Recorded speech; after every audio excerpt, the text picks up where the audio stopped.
What it is, guys, just playing with this es300,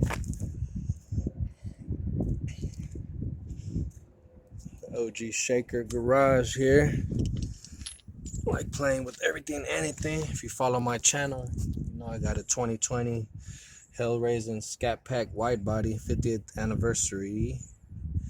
It's a mouthful, but anyways, we're gonna remove these shocks in our link here as well. It's pretty easy, man. Get yourself one of these bad boys, big boy impact wrench.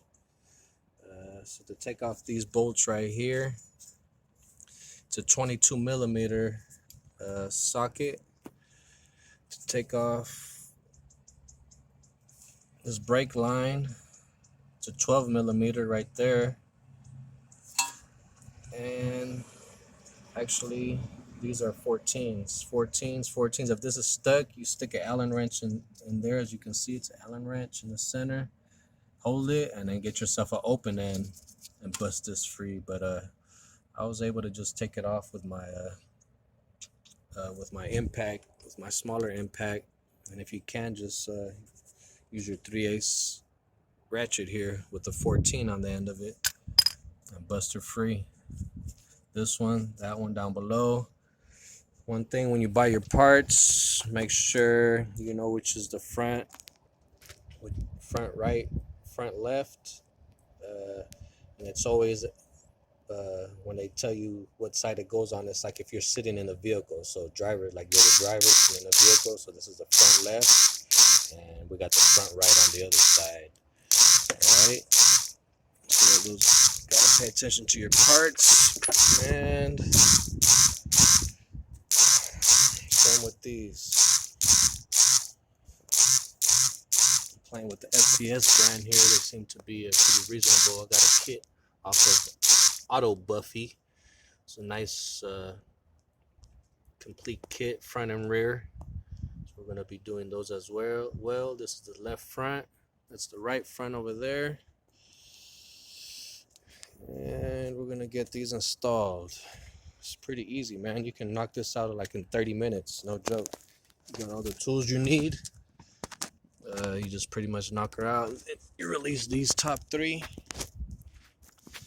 These are a 14 as well. Just a note, when you throw on the new one, they give you new nuts, and those actually step it up to a 15. So that being said,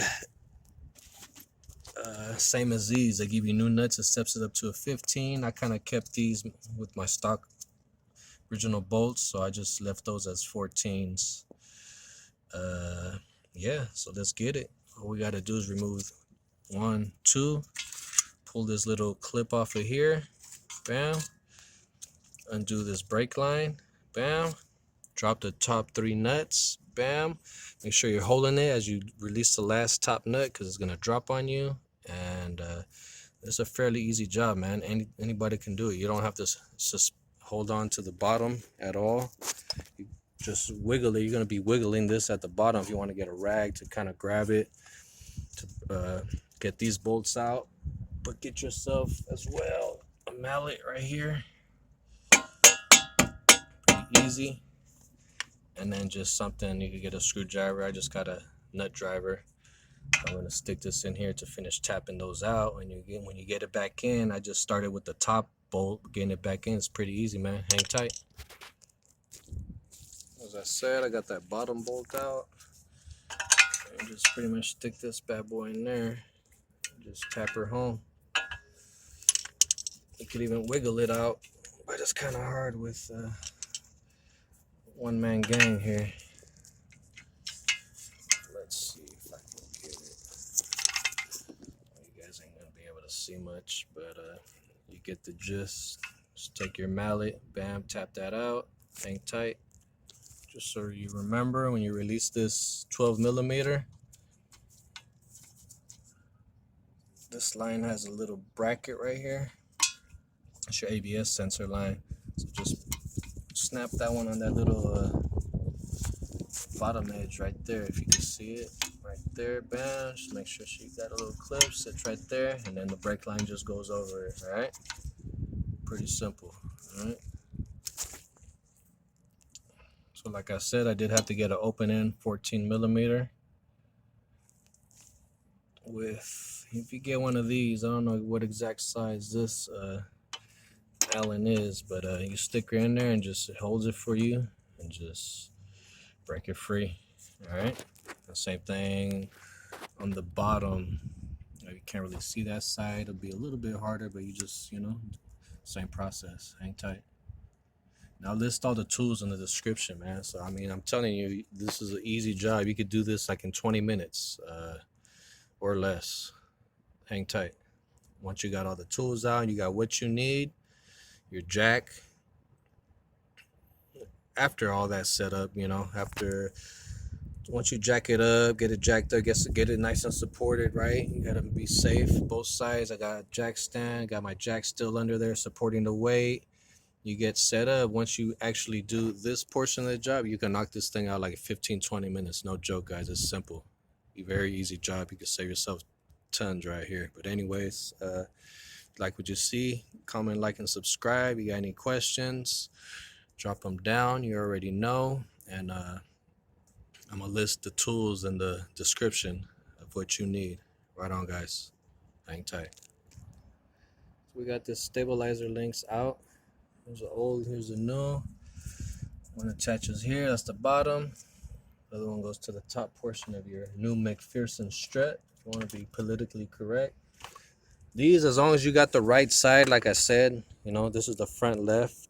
Sitting in the vehicle, this is the front left, all right? You're always the driver, front left, got it? The right, sitting in the vehicle, the right is the front right, whatever, you know? You sit in that vehicle, the right-hand side is your right, the left is the left, as you're the driver. These, doesn't matter. I made sure it doesn't matter. They're built exactly the same. As far as flipping it over from one end to the other, it'll operate the way it should, so you don't have to worry about that. That being said, let's get this bad boy in. I'm gonna install the bottom, leave the top loose, get my McPherson strut back in there, and I'll catch you guys on. All right, guys, so all I did, sneak this in here. Got these top 3 bolts, hope you can see right here. Just snug those, I haven't tightened those yet, all right?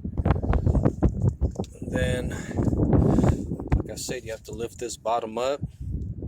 You can have it supported if you want. I wasn't too worried about it because I know my 8 arms aren't brand new. This bushing back here isn't the best, so it'll wasn't too worried about it.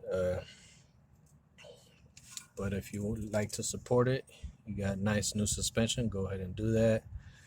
You know, I knew where I was at, so I did not. But anyways, that being said, jiggle this up and down to start your bolt, line up the holes. When you do remove these, just remember which way. I just always like to put them back the way the factory had them. So I was banging them out this way, so they're going back in that way. All right. Same with the bottom one. So let me start that bottom one. Hang tight. There's a little trick if you like. You can stick a screwdriver, top hole, bottom hole, just to have it somewhat aligned. Kind of keeps it in place. I kind of like having it out. And you start with the bottom hole, top hole, doesn't matter. The bottom is a little bit harder to get in, so you might want to just do the bottom hole, but I got them both in pretty easy. And then you just, you know, shift this back and forth, wiggle it, and same with the bottom. They should pop right in. All right, so let's get these back on.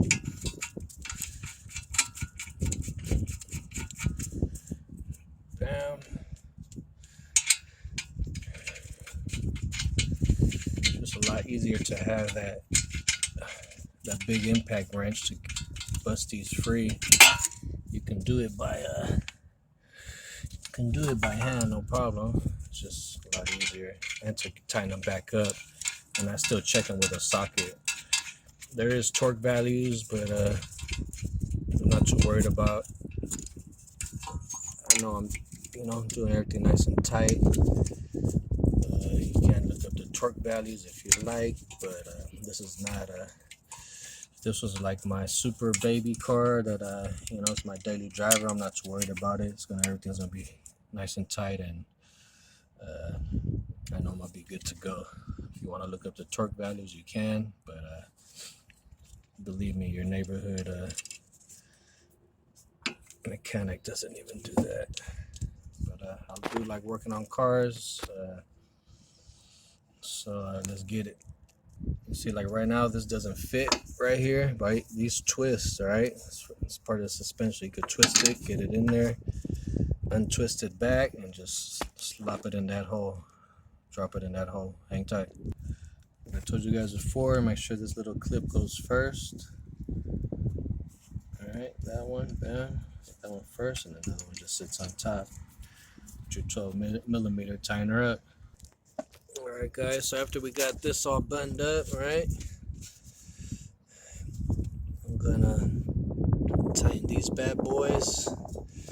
I already tightened this bad boy. The lower, that's nice and tight. So we're about to hit this. Oh, sorry about that. Where does she go? She's on my impact over here. So I use the 7/8 socket for this one. It's the same as a 22mm. All right, bam. And then for the tires, the lug nuts, so we get that bad boy on. We'll show you the socket size on that. So I'm gonna tighten these bad boys, and then we're gonna get these top three nice and snug. So I left these loose so I can have that play and do whatever I need to do down there. All right, so they're just holding on here, you know. Like I said, once you put the new ones on, it comes with a 15mm net. So you're gonna need a 14 initially, and then a 15 to finish her up. And I like my stuff looking clean, so I'm gonna get this goop off of there. I'm probably got a little heat gun. Just gonna melt that a little bit and get it off of there because it bothers me. I like cars, so hang tight. All right, let's tighten this bad boy.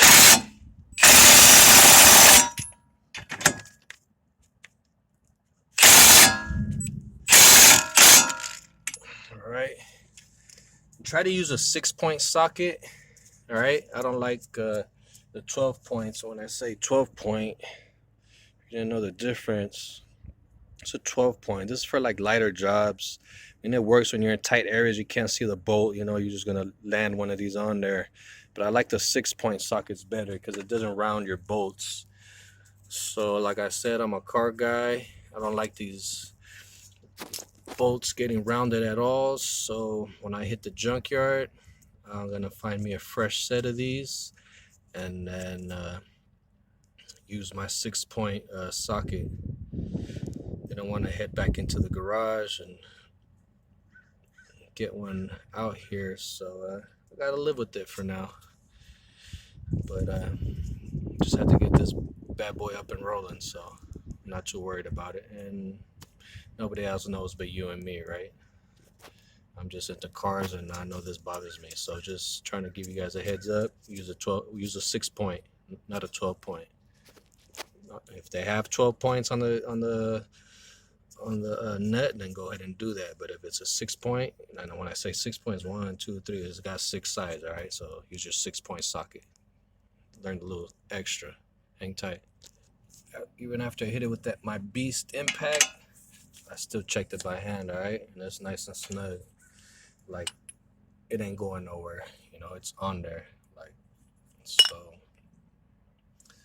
I would say it's at least about 150, 160 foot-pounds, 150 to 175. If you want to look it up, be my guest. Like I said, this is my daily, and I know I wrenched on it, and I'm happy with how tight I got it. So this was my super baby car.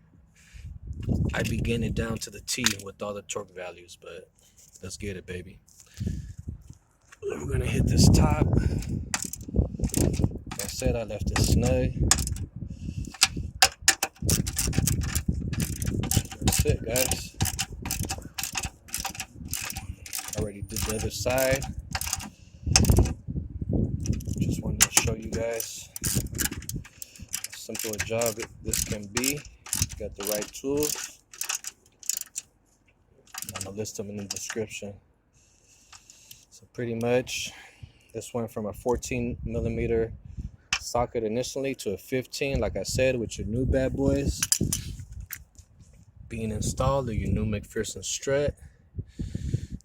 These are 22s. I use the 7/8 socket, standard size. You can use a metric.